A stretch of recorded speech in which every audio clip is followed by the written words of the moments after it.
Et merci beaucoup. Vous m'entendez bien? Très bien. Super. Donc j'ai un titre qui explique pourquoi il y a peut-être pas tant de monde aujourd'hui cette réunion. C'est un petit peu aride, mais j'essaie de présenter des résultats qui sont placés maintenant dans une perspective historique. Je m'appelle Jérôme Chave. Effectivement, je travaille à Toulouse. Je travaillais jusqu'à fin décembre dans une unité qui s'appelait EDB, Évolution et Diversité Biologique. Et puis on a changé, on s'est fusionné, on a fait le plus gros labo qui s'appelle le Centre de recherche sur la biodiversité et l'environnement. Moi, je travaille sur les arbres des forêts tropicales, un petit peu de botanique, comme vous allez voir. J'ai choisi ce thème-là parce que bah, c'est le sujet de votre société, mais aussi sur les changements euh, dus au changement climatique, du fonctionnement des forêts tropicales et des aspects de modélisation. Donc, c'est pas la peine de vous rappeler, mais les forêts tropicales, c'est des écosystèmes qui sont hyper diversifiés, qui sont hyper riches et très intéressants d'un point de vue botanique. On le sait depuis bien longtemps. Voilà une, une illustration de cette diversité avec plein d'espèces que je suis sûr vous reconnaissez du premier coup d'œil et qui montre la diversité à la fois taxonomique, mais aussi fonctionnelle en termes de structure des forêts et des réseaux d'interaction qui sous-tendent ces forêts. Euh, 80% des espèces tropicales sont dispersées par les animaux et donc il y a plus que des plantes dans les forêts. C'est juste mon seul transparent qui rappelle ce point qui est quand même une évidence. Euh, parmi, je me suis amusé aujourd'hui à faire un petit peu de bibliographie et on se rend compte que plus de 70% des espèces qui sont des espèces de plantes à fleurs sont tropicales. Alors les chiffres exacts sont mal connus pour une raison très simple, c'est que, comme vous le savez, le nombre d'espèces de plantes à fleurs a varié au cours du temps. Des 250 000 estimés par Stevens en 1974, jusqu'à maintenant des estimations qui semblent un peu converger. Maintenant, les dernières estimations de décembre sont autour de 347 000 non acceptés, avec un nombre de synonymes qui est absolument monstrueux, qui dépasse le million maintenant. Donc voilà, on est dans cet état de flux et l'une des questions principales pour la botanique, c'est quand même une question de qu'est-ce qu'il y a sous les tropiques. D'autant plus que quand on reste uniquement dans les zones tempérées, même si c'est fascinant également, on se rend compte que on loupe une bonne partie de ce qui se passe sous les tropiques. Et la meilleure preuve de ça, c'est de regarder les inventaires forestiers qui sont faits et les inventaires botaniques qui sont faits, qui sont largement biaisés euh, vers les zones tempérées, au-delà de 30 degrés de latitude et que tout ce qui se passe au-dessous de ces latitudes, en particulier dans la ceinture tropicale, est extrêmement, massivement même, sous-échantillonné. Alors on peut le voir en regardant ce type de diagramme où les X représentent la latitude et puis l'axe des ordonnées représente plusieurs choses, dont les inventaires forestiers, mais aussi la couverture en termes de carbone et de superficie forestière. Mais on peut aussi regarder avec les données du GBIF, où on se rend compte que exactement les mêmes structures que l'inventaire, que les structures que je représente ici avec la couverture forestière est valide. Donc voilà, on sait très peu de choses encore aujourd'hui sous les tropiques, et c'est un des grands problèmes pour tout simplement la connaissance et la découverte de la diversité des plantes. Alors, on a travaillé dans les dernières années à essayer de combler ces lacunes en combinant et en avançant sur les inventaires forestiers un peu partout sous les tropiques et en particulier en Amazonie, dans cette zone qui couvre une superficie plus grande que l'Europe et qui est encore très très mal inventoriée, comme vous le voyez ici. Chaque point ici, la taille des points qui sont représentés sur ce diagramme-là représente la diversité spécifique pour chacun, pour des inventaires forestiers d'arbres uniquement. Et l'une des choses qui est peut-être la plus marquante dans ce diagramme-là, c'est de voir qu'on a des, des zones qui sont assez énormes et qui sont très très mal inventoriées. Comme toute la zone entre Cayenne en Guyane française et Manaus, reste encore très mal inventorié. Très mal inventorié sur des inventaires floristiques qui reposent sur des inventaires forestiers permanents, comme ceux qui sont représentés dans ce diagramme-là, mais également dans des collectes botaniques plus classiques. Euh, à partir de ces informations, on peut estimer le nombre d'espèces autour de 5500 espèces d'arbres tropicaux. Et ces espèces d'arbres tropicaux, en fait, se représentent, d'après les collections botaniques qui sont disponibles dans les grands herbiers du Brésil de la zone amazonienne, et puis bien sûr aussi des grands herbiers en Amérique du Nord et en Europe, environ 6700 espèces. Alors si on regarde le lien entre l'abondance de ces espèces et euh, leur, euh, leur nombre, et qu'on représente ça sous forme d'un diagramme. Ici, ce que je représente, c'est le rang des espèces de la plus abondante à la plus rare en fonction de leur abondance, justement. Et donc, la première espèce est la plus abondante, la deuxième plus abondante, ainsi de suite. Et si on fait cet exercice, ce petit jeu sur toutes les espèces qui sont présentes en Amazonie dans nos inventaires, on se rend compte qu'on s'arrête autour de 5000, comme je disais tout à l'heure, mais qu'il nous manque probablement toute une traînée d'espèces qui ne sont pas observées simplement parce que notre effort d'échantillonnage n'est pas suffisant et qui varient peut-être entre 5000 et même peut-être 10 000 espèces qui seraient pas inconnues. Donc exactement combien il y a d'espèces d'arbres uniquement en Amazonie, c'est mal connu. Et c'est un des grands problèmes qu'on a aujourd'hui quand on essaie de dire qu'on essaie de développer des programmes de protection de la biodiversité, c'est qu'on a des connaissances qui sont encore parcellaires sur ces régions du globe. Cependant, si on s'intéresse à l'espèce la plus abondante, c'est celle-ci, Echelonia cruacea, qu'on appelle le Mao noir en Guyane, et qui fait partie, qui a des fleurs très jolies, que vous voyez, hein, fleurs jaunes assez marquantes, et qui est représenté, qui a aussi un tronc qui est assez facile à distinguer. En tout cas, ce groupe d'espèces a un tronc qui est assez facile à distinguer avec un flashy qui se desquame assez facilement et qui est caractéristique de cette espèce. Cette espèce, c'est la famille de la noix du Brésil, qu'on connaît tous, toutes celles et ceux qui est intéressés et qui pratiquaient les apéritifs. euh, ben, je pense que vous avez pu goûter à la noix du Brésil. C'est un commerce très important, la noix du Brésil, hein. L'essentiel de la production est en Bolivie et puis c'est commercialisé dans le monde entier. Et c'est maintenant une commodité qui est assez globalisée, mais la production est très localisée en Amazonie. Donc cette noix du Brésil, on va en reparler tout à l'heure, cette espèce-là. Alors maintenant, je vais passer un petit peu à l'histoire et de la botanique de la botanique de cette famille, la famille de la noix du Brésil, donc les Lecythidacées. La première description d'une Lecythidacée se trouve être apparemment, alors peut-être que vous allez me corriger, mais je suis là pour apprendre aussi, vient d'une description qui a été publiée en tout cas en 1627 et qui viendrait d'un pasteur qui est né lui-même au Brésil, près de Salvador de Bahia, Vicente Rodrigues Bahia, et qui est parti de cette colonie au Portugal pour apprendre dans l'université de Coimbra et qui est revenu ensuite pour faire ses- sa mission de jésuite au, au- au Brésil.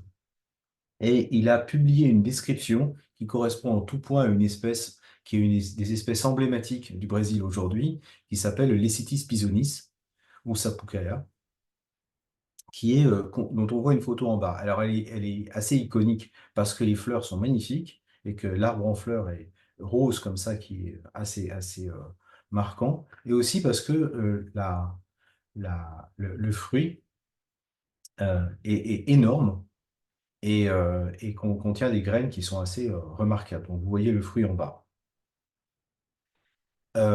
Ensuite, Margrave, qui est un grand botaniste du début du XVIIe siècle, a fait des descriptions de plusieurs espèces, dont certains, Jacupaya et Japarandiba, qui a été renommé ensuite Gustavia.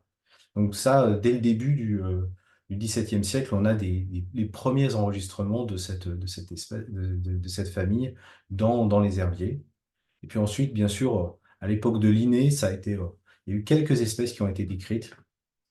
Pas tant que ça, hein, parce que forcément, c'est une espèce qui est uniquement tropicale. Et puis, les espèces dont je vais parler aussi plus tard sont essentiellement néotropicales, donc d'Amérique tropicale. Donc, Linné est le premier à décrire le genre Lecitis, avec l'espèce Lecitis olaria en 1756. Puis ensuite, le genre Grias, qui a été décrit également par Linné, qui provient des échantillons qui viennent de la Jamaïque. Et puis ensuite, Adanson. Donc, il y a pas mal de l'histoire de cette famille-là qui est française, hein, comme vous allez le voir, qui a décrit formellement ce qu'on a appelé Gustavia plus tard, ce que Linné a appelé plus tard Gustavia et qui s'appelait Japarandiba à l'époque. Donc, Gustavia, pourquoi? Parce que Linné a voulu honorer le roi Gustave III de Suède. Ensuite, une étape importante dans la vie de cette famille, dans la découverte de cette famille-là, c'est Jean-Baptiste Fusé-Aublé, qui est, comme vous savez, né à Salon de Provence et qui a été un grand botaniste tropical, en particulier pour ses travaux à l'île Maurice et en Guyane, et qui a décrit trois genres, mais en particulier Curupita et Coratari, qui sont encore des genres acceptés dans la famille. Euh, et ensuite, il y a eu des découvertes un peu plus tardives de genres qui sont en dehors de l'Amérique, en particulier le genre Barringtonia, qui est asiatique, et le genre Fetidia, qui est connu des Mauriciens, parce que c'est ce qu'on appelle le bois puant. Et ça, donc on est déjà vers la fin du XVIIIe siècle. Alors, je continue un petit peu mon histoire. Si on regarde le genre Curupita, vous devez le connaître, hein, c'est un genre qui a des fleurs absolument magnifiques, qui sont... donc voilà une des photos qui, qui montre la fleur. Donc c'est vraiment une fleur spectaculaire et c'est aussi coliflore, donc c'est assez particulier. Et ce qui est intéressant, enfin, petite anecdote, c'est que cet arbre a été planté un peu partout dans le monde, mais en particulier en Inde, et a été tout de suite adopté. Alors, le premier enregistrement de la présence d'une plantation de Curupita guyanensis en Inde, c'est dans le jardin botanique de Peradeniya, au Sri Lanka, et en 1881. Et très rapidement, ça a été associé à un arbre sacré, le sal, qui en fait est un Shorea robusta, donc une diptérocarpacée, et a été adopté très rapidement par le bouddhisme et l'hindouisme, au point qu'aujourd'hui, on a encore un peu partout des, notes qui, qui affirment très fortement que Coropiteguensis est une espèce native de l'Inde, ce qui, selon toute probabilité, est faux. Il y a une autre espèce qui a été découverte à peu près à cette époque-là et qui a été décrite par Ambroise Marie-François Joseph Palaiseau de Beauvois, qui s'appelle Napoleona imperialis. Elle a été décrite en 1804, donc bien sûr, et en honneur de Napoléon, de l'empereur Napoléon. Alors, j'ai rapidement fait quelques petites recherches, j'ai oublié, mais il y avait Ambroise Marie François Joseph Palaiseau de Beauvois, c'est pas forcément un personnage très sympathique, hein, un actif opposant à à l'abolition de l'esclavage à Saint-Domingue, actif opposant également à la Révolution française, et qui a essayé de trouver recours aux États-Unis contre la révolte des esclaves de Toussaint l'Ouverture à Saint-Domingue. Donc, c'est pas forcément un type très agréable, mais bon, il a contribué à découvrir cette espèce-là, le genre Napoléona est toujours accepté dans la famille des Icitiacées. Vous voyez rapidement, cette famille-là est donc pantropicale, présente que sous les tropiques, présente majoritairement en Amérique tropicale, mais également en Afrique et en Asie du Sud-Est, et puis sur les îles, comme on l'a vu, à Maurice.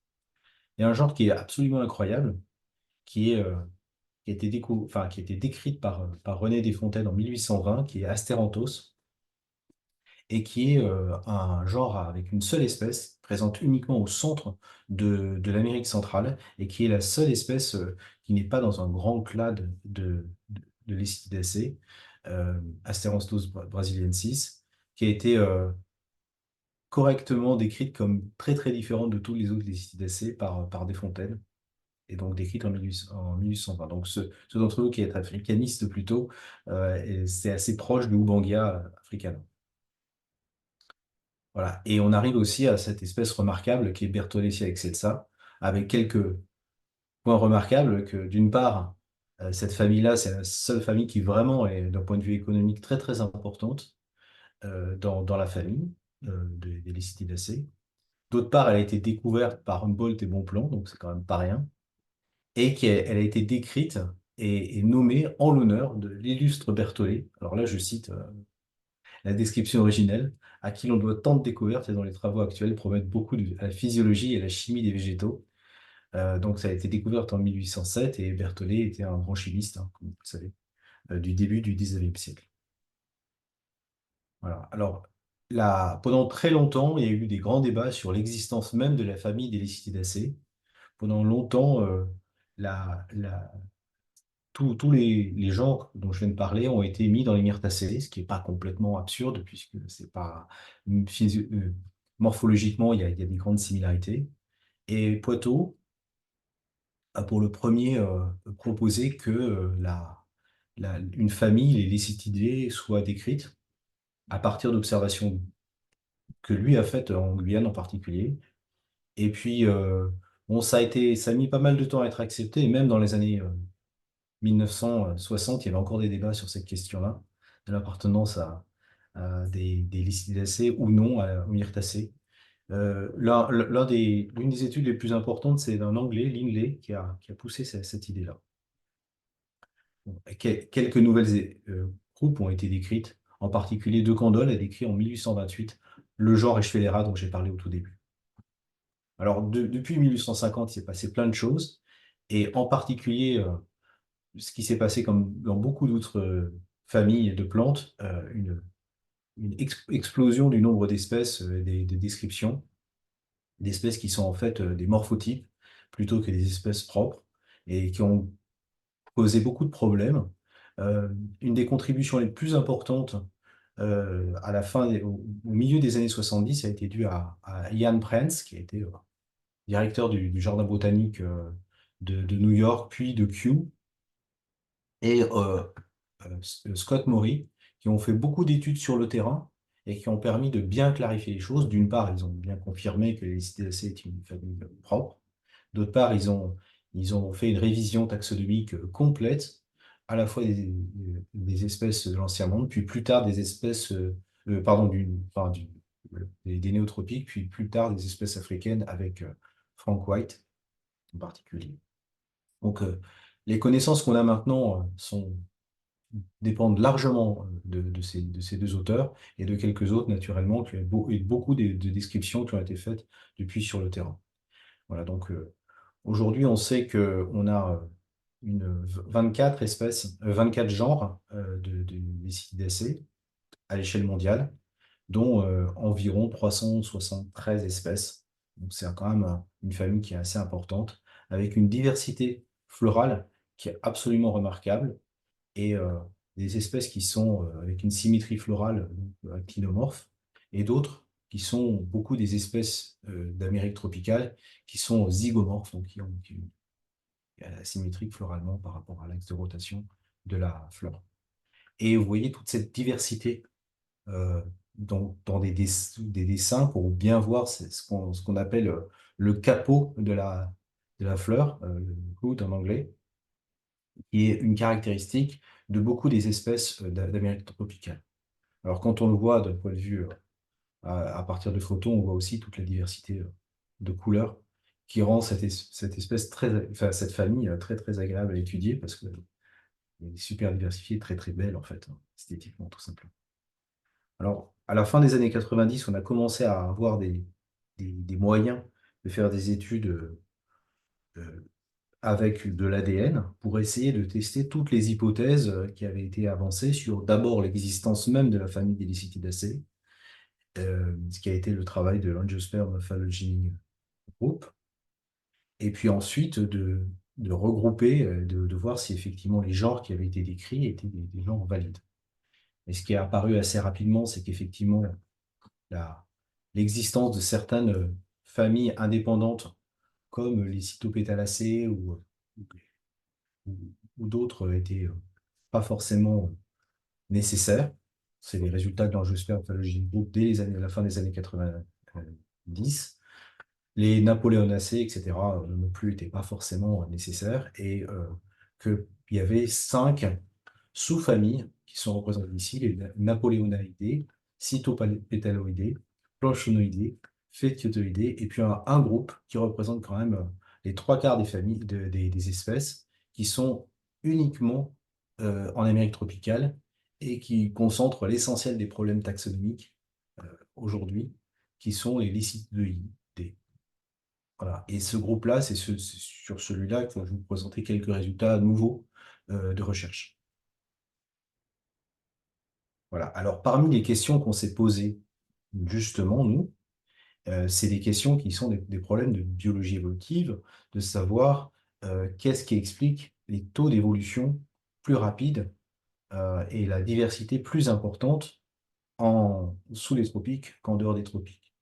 Alors, parmi les grandes hypothèses, comme vous savez, la diversité peut être une plus grande sous les tropiques peut être due à une accélération de la spéciation sous les tropiques due à des phénomènes comme la plus grande, le plus grand taux de mutation sous les tropiques, par exemple, qui pourrait être expliqué par une plus grande exposition aux ultraviolets importants. Donc, c'est des hypothèses qui avaient été faites depuis assez longtemps. L'autre hypothèse, qui peut être éventuellement complémentaire à la première, et de dire que les taux d'extinction sont plus faibles sous les tropiques parce que les tropiques ont été des habitats favorables pour les plantes depuis très longtemps. C'est ce qu'on appelle l'hypothèse du musée de la diversité, due en partie à Wallace à la fin du 19e, mais qui a été qui maintenant est dans un cadre biogéographique plus solide.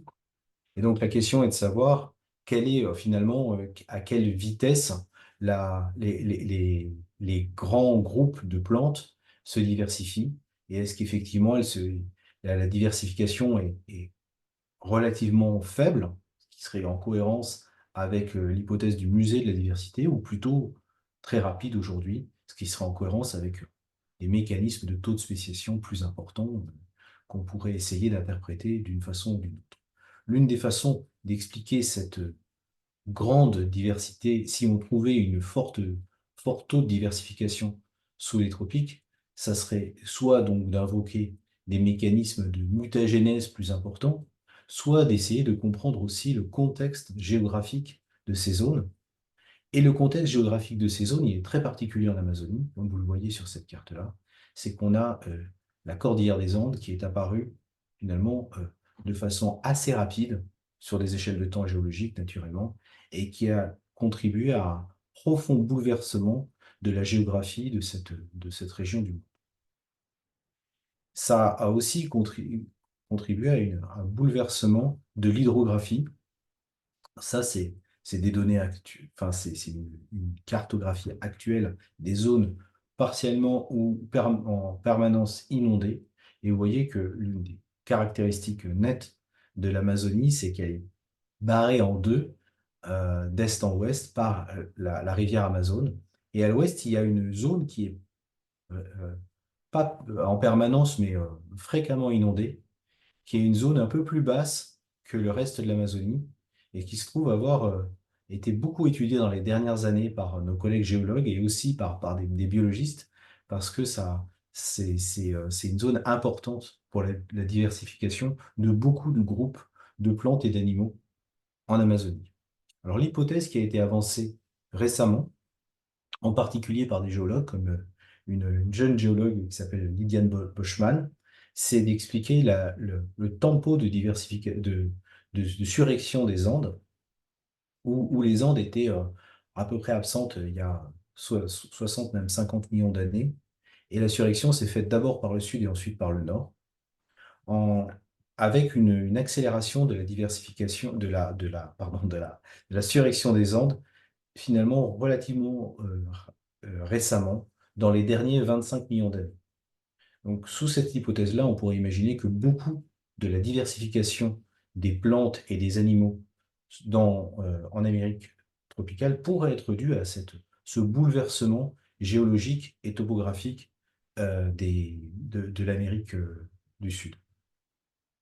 C'est ce qu'on représente un peu ici, où on voit qu'en particulier autour du milieu du Miocène, la configuration était très différente géographiquement en Amérique du Sud aujourd'hui.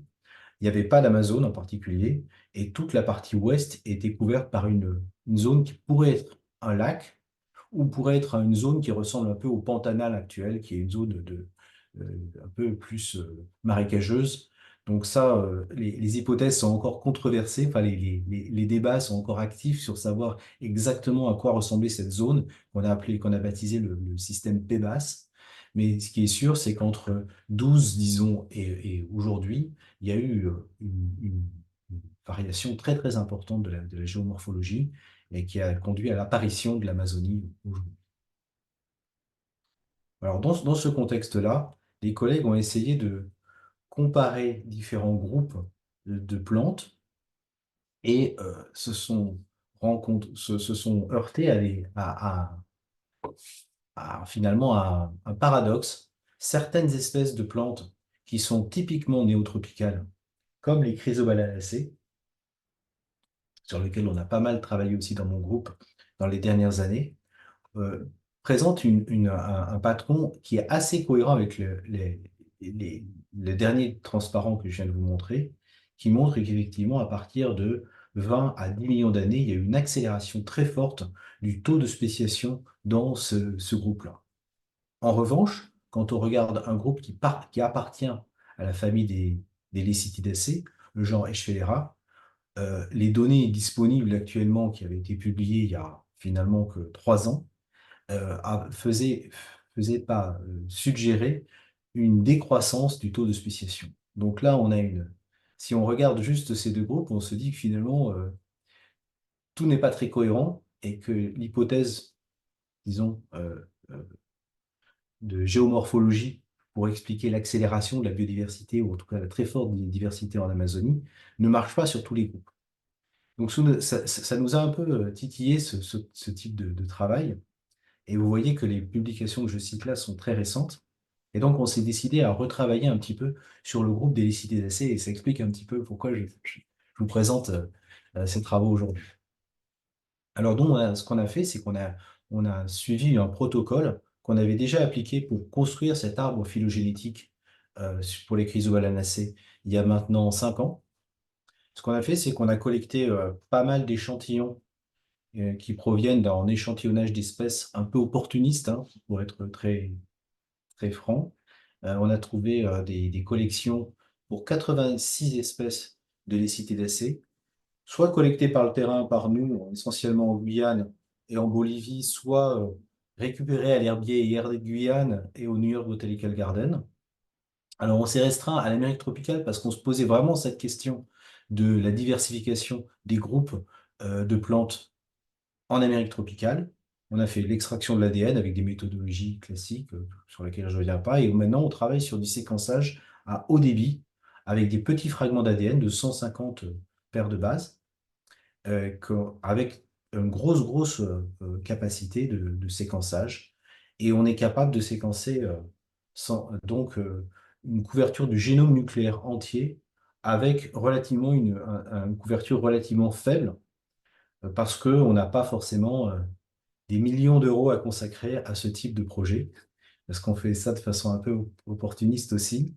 Donc, on fait ce qu'on appelle du génome skimming, du séquençage assez léger, disons, de l'ensemble du matériel génomique, ce qui est tout à fait suffisant pour séquencer l'ensemble du génome chloroplastique des plantes, parce qu'il est extrêmement fortement répété dans les cellules, mais pas forcément suffisant, ou en tout cas on le pensait jusqu'à présent, pour séquencer le génome nucléaire. Et ça, c'était un problème. Alors, ce qu'on a fait plus récemment, en collaboration avec un ancien doctorant du LECA à Grenoble, qui s'appelle Charles Pouchon, qui est maintenant à l'université de Genève, c'est que avec toute cette bouillie d'ADN, en fait, on peut essayer de pêcher, repêcher des fragments d'ADN nucléaires. Et les méthodes bioinformatiques qu'a développé Charles, avec son collègue, et qui a publié à la toute fin de l'année dernière, ont marché absolument de façon extraordinaire et nous ont prouvé que même avec un séquençage assez peu profond du génome nucléaire de plantes non modèles comme les Lycidacées, on pouvait extraire une matrice d'ADN qui était suffisante pour reconstruire des arbres phylogénétiques sur le nucléaire. Et ça, c'est vraiment une avancée majeure qu'on va essayer de mobiliser sur d'autres familles dans le futur. Donc voilà, c'est là où vraiment il y a le point un peu nouveau de ce que je vous présente aujourd'hui. Donc les questions de recherche qu'on a voulu poser aujourd'hui, que j'aborde aujourd'hui, c'est savoir si justement l'ADN nucléaire et l'ADN chloroplastique prédisent une histoire évolutive similaire chez les Lystidacées. Finalement, qu'est-ce qu'on peut dire sur la topologie la plus probable de l'arbre du vivant chez les Lystidacées? Et puis, est-ce qu'on peut dater cet arbre phylogénétique et associer une temporalité aux événements de diversification? Voilà les trois questions que j'aborde maintenant. Ça va aller assez vite, hein, puisque le contexte est maintenant posé. Alors, la première question, savoir si l'ADN nucléaire et l'ADN chloroplastique nous donnent une même histoire. La réponse, je vous présente ça de façon assez détaillée, mais la réponse, pour faire court, c'est non. C'est qu'il y a beaucoup de différences, d'incongruences entre l'arbre phylogénétique nucléaire et l'arbre phylogénétique chloroplastique, dû probablement à des problèmes d'introgression, d'hybridation entre des groupes proches. Donc, finalement, on ne peut pas s'appuyer uniquement sur l'ADN chloroplastique pour faire de la phylogénie pour les Lycidacées. C'est quelque chose qu'on sait sur plein d'autres plantes, mais en particulier, là, c'est confirmé. Alors, on a une certaine confiance sur l'arbre nucléaire, l'ADN nucléaire qu'on a ici, parce que des collègues américains qui travaillent dans le Michigan ont fait une étude plus limitée mais plus détaillée sur 24 espèces, qui regroupe à peu près ces groupes-là, et qui est complètement congruente avec ce qu'on a produit, nous, avec notre méthode complètement nouvelle. Donc on peut dire que l'arbre de gauche, c'est celui qui nous intéresse et sur lequel je vais vous présenter le reste des résultats. Le deuxième, c'est la topologie de cet arbre. Donc, comment les groupes sont-ils organisés? Est-ce que les genres qui ont été décrits depuis le XVIIIe siècle sont valides, sont toujours cohérents? Alors, ce qu'on observe, c'est que dans cette sous-famille des Lycididoidés, on a un groupe qui est actinomorphe, avec Gustavia egrias, qui a été suspecté comme étant ancestral de la sous-famille et qui est confirmé comme étant ancestral. Ensuite, il y a notre fameux Curupita ganensis avec ses fleurs magnifiques, qui est un deuxième clade et qui est aussi euh, bien confirmé comme étant un genre valide au sens phylogénétique. Et puis plusieurs groupes dont je ne vous ai pas parlé, qui sont plus récents, qui avaient été confondus et décrits plus récemment au XIXe siècle, comme Allanthona et Carignana, qui sont un groupe, on supposait que Allanthona et Carignana étaient des genres frères, et c'est confirmé dans cette analyse-là. Et puis, il y a voilà, un genre supplémentaire qui s'appelle Kuratari, et qui est aussi confirmé. Là, on a pas mal d'espèces échantillonnées, et on voit bien que euh, les espèces, quand on a réussi à séquencer plusieurs individus par espèce, on voit bien qu'elles sont en général sont bien regroupées, ce qui est aussi assez rassurant pour montrer que nos études phylogénétiques reposant sur des données de l'ADN sont cohérentes aussi avec ce qu'on connaît de la morphologie. Voilà. Et puis il y a un groupe qu'on a appelé le groupe Bertholletia dans les études précédentes, et qui est un peu particulier parce qu'il regroupe tout le reste. Tout le reste, c'est à peu près 60-70% de cette sous-famille-là, et plein de problèmes systématiques, en particulier dans le genre Lecitis et Eschwellera. Alors, le problème principal qu'on a aujourd'hui, c'est savoir si le genre Lecitis et le genre Eschwellera sont bien des genres qui sont monophylétiques. La réponse à ça, Alors oui, j'ai oublié de vous dire, mais il y a un petit problème ici. On a un gréas, une espèce de gréas qui se retrouve dans les Gustaviens. On ne sait pas très bien pourquoi. Alors cette espèce-là a été décrite en 2010 et elle est absolument incroyable. D'une part parce que bon, Purpuripétala, vous pouviez le deviner, c'est des pétales pourpres. Donc les gréas sont quatre pétales. Mais surtout, les feuilles sont absolument spectaculaires. Et pourtant, ça a été décrit il y a juste quelques années. Cette espèce, elle est très localisée dans le sud-ouest de la Colombie. Voilà. Donc, parmi les découvertes remarquables qu'on peut encore faire en botanique, il y a ce genre de découvertes. Voilà. Le genre Curupita, je n'en parle pas beaucoup plus, si ce n'est que voilà, on a inclus deux des espèces de Curupita, dont Nicaraguarensis. Et puis, dans le clade, voilà, le clade Bertholletia, tout ce qui reste de mon arbre, je le représente ici et vous voyez qu'on a quand même fait un gros effort de séquençage et de collecte. Et alors, pour, je ne vais pas vous décrire euh, clade par clade parce que ça va être un peu trop long. Mais pour faire simple, on voit très clairement qu'il y a quatre clades séparées du genre Lecitis. Le premier est ancestral au clade Bertholletia, le deuxième est le deuxième ancestral au clade Bertholletia, le groupe Olaria. Et puis on a un qui est ici et un autre qui est ici, le clade Corrugata. Donc à minimum, il semble très fortement, cette analyse semble très fortement suggérer qu'on devrait définir quatre genres séparés à partir de Lecitis. Lecitis plus trois autres. Ce qui est un problème, bien sûr. Lecitis devrait être probablement gardé pour ce clade Lecitis solaria, puisque c'est le plus ancien, décrit par, euh, par Linné, comme je vous l'avais dit tout à l'heure. Et puis, on pourrait en décrire trois autres. C'est jamais quelque chose de très agréable en botanique de devoir complètement faire exploser des genres comme ça, mais c'est probablement ce qui nous attend. La bonne nouvelle, par contre, c'est que le genre Eschwellera reste dans un seul groupe, en dépit de sa grand nombre d'espèces dans le genre Eschwellera, il semble être monophylétique, à l'exception de cette espèce-là, Eschwellera amazoniciformis, qui a été découverte elle aussi récemment, dans les années 90, et qui semble être complètement à part. Alors, c'est peut-être pas un Eschwellera, c'est peut-être un Corythophora, ou c'est peut-être un genre à part à décrire. Alors voilà, je dis rapidement, le clade Pisonis, c'est celui avec ses gros fruits. Le clade Olaria, c'est celui qui a, qui a, qui est particulièrement présent en Amérique centrale et dans l'ouest de l'Amazonie. Et puis, cette espèce Eschwellera amazoniciformis est une espèce bien particulière, découverte dans les années 90 et qui est différente de tous les Eschwellera, ou de la plupart des Eschwellera, parce qu'elle a quatre pétales également dans sa fleur. Voilà.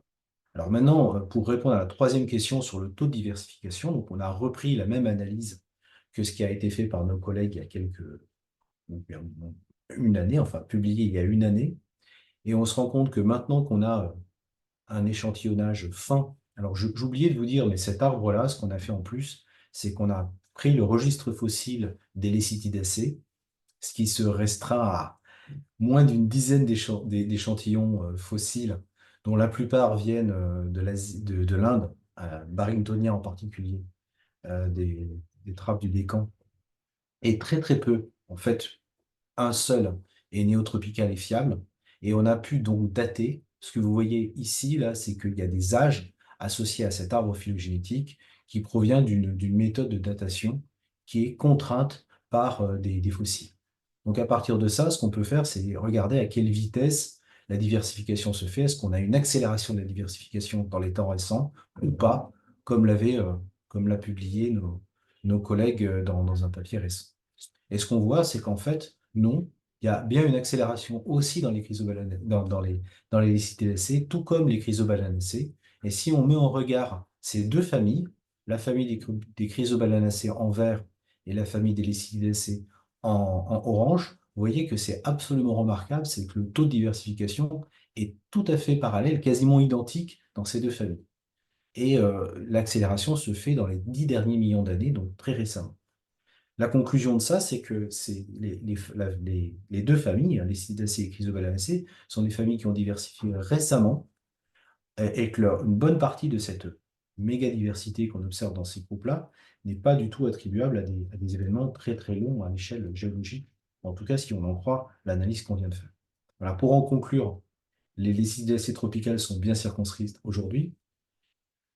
Il est probablement nécessaire de renommer au moins trois des quatre groupes dans le genre Lecitis. Il y a une espèce d'Eschwellera qui est incroyable, qui est probablement mérite un statut particulier, qu'il va falloir explorer parce qu'il y a d'autres en fait espèces d'Eschwellera qui sont à quatre pétales, qui sont présentes l'une au Venezuela et deux dans le sud-est de l'Amérique du Sud, donc dans la forêt atlantique du Brésil, et pour lesquels on n'a pas d'échantillon aujourd'hui pour faire l'analyse. Donc, ça sera intéressant d'explorer si ce clade-là, des Schwellera à quatre pétales, est un clade monophylétique ou pas, et si on doit lui donner un statut taxonomique particulier.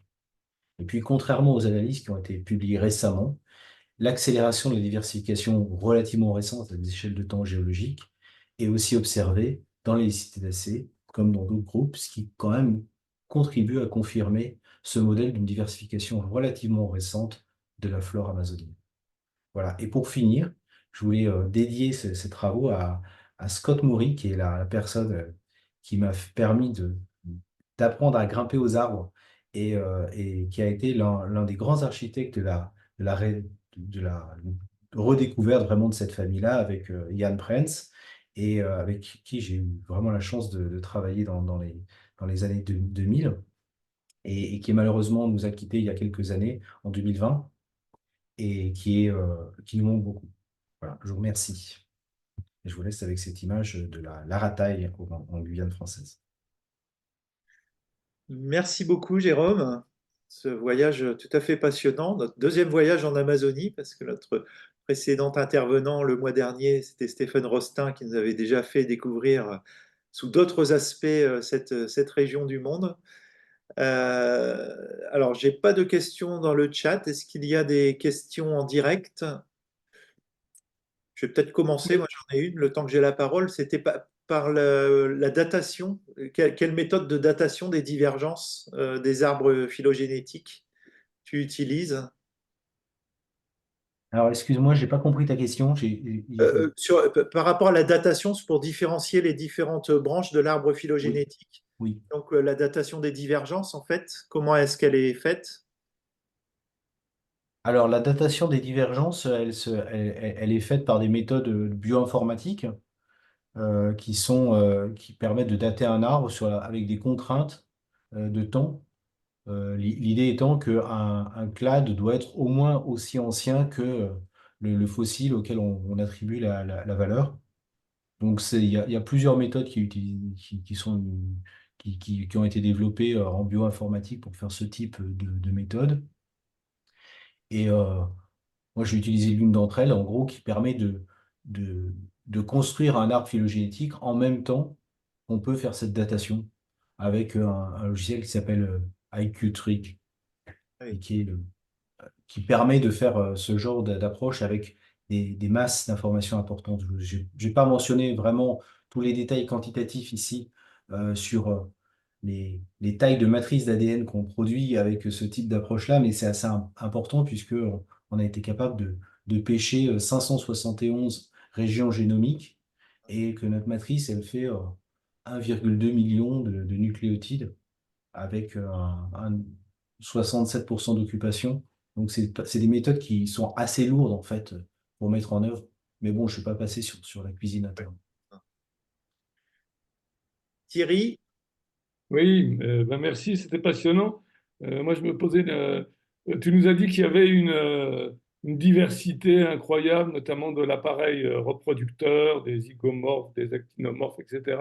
Du coup, quels étaient les caractères morphologiques qui servaient à classer toutes ces espèces dans cette même famille? Alors, ça a été pendant longtemps le principal problème, hein. L'un des caractères les plus, enfin, la synapomorphie la plus forte qui a été utilisée depuis le milieu du 19e siècle, ça a été la graine. ça a été la structure de la graine, la morphologie, donc l'embryologie en particulier. Et on se rend compte également qu'il y a pas mal de caractéristiques florales qui en fait sont aussi conservées, même si la structure, la structure florale de premier abord est assez distincte. Il y a des caractères floraux qui sont aussi des synapomorphies. Mais voilà, tu as mis le doigt sur un problème qui est historiquement, qui a été assez compliqué historiquement, effectivement. Il y a d'autres questions? Sur l'espèce Grivia, c'est ça qui est Celle-ci. ouais, Grias. Tu as dit donc quatre pétales, mais les autres espèces de la famille, c'est pas quatre pétales, c'est plus? Alors, en général, c'est 6. C'est six, ah oui, oui. Mais Grias, qui est dans le même groupe, hein, comme vous voyez ici, Ouais. que Gustavia, se distingue de Gustavia parce que les Gustavia ont 6 pétales et plus d'étamines, et Grias a que 4 pétales et moins d'étamines. Donc il n'y a pas vraiment, enfin, franchement, c'est pas bien compliqué de différencier les deux. Ouais. Donc, la probabilité que les, les collègues qui ont décrit cette espèce soient trompés et appelés un Grias ou Gustavia est objectivement nulle. Alors, il peut se passer plein de choses, hein, y compris d'ailleurs, et je tiens à le souligner, le fait qu'on ait fait une erreur de manip dans le laboratoire, qu'on ait confondu deux tissus. Voilà, donc c'est pas. On essaie d'être soigneux quand on fait toutes ces étapes-là, mais il faut quand même bien garder en tête qu'entre le terrain, la collecte d'échantillons et puis ces analyses-là, il peut y avoir eu des erreurs qui sont faites dont on est responsable en partie. Et phylogénétiquement, puisqu'au départ, la famille était confondue avec celle des myrtacées, mais phylogénétiquement, elles restent proches toutes les deux? Bah non, en fait, hein, c'est plutôt Non? les éricales maintenant. Ah oui, oui. Donc voilà, on a quand même de l'eau à couler sous les ponts, hein. Maintenant, elle est plutôt proche des sapotacées et des éricacées, Et avec des problèmes majeurs hein, dans la diversification basale des éricales, où euh, le dernier étude de la l'APG n'est pas complètement encore tout à fait clair sur les relations, les groupes frères au sein des éricales. Ça reste un problème systématique majeur de savoir exactement euh, quelle est la plus grande proximité entre les citacées et sapotacées ou ébénacées ou éricacées. et la famille des myrtacées est présente en Amazonie? Oui, bien sûr, Oui, oui. bien sûr. Guillaume, une question un peu incongrue, mais tu nous as parlé d'un botaniste peu recommandable, esclavagiste, etc. Est-ce qu'un jour il faudra penser à débaptiser des noms de genres ou d'espèces, de personnalités qui ont été peu recommandables, etc. Tu vois où je veux en venir? Est-ce que c'est une question qui se pose déjà aux États-Unis? Est-ce que Bah, je suis pas apte, je suis pas un vrai botaniste et je sais que il y a plein de conséquences à ça, mais c'est vraiment dans ce sens-là que j'ai fait ce travail-là historique. C'est que pour avoir entendu beaucoup de ces discussions, de ces conversations, d'une part sur les personnalités pas très recommandables, d'autre part sur le côté, sur l'histoire coloniale de la France, hein, finalement, parce que ce dont on parle là, oui, très c'est bien. bien l'histoire coloniale de la France, l'histoire coloniale de l'Europe. Et je pense que c'est intéressant, la botanique est aussi intéressante pour ça, c'est qu'elle peut relancer ce type de conversation sur l'impact en gros, que la science a pu avoir dans le contexte colonial, en particulier au 19e siècle, dans tout le 19e siècle.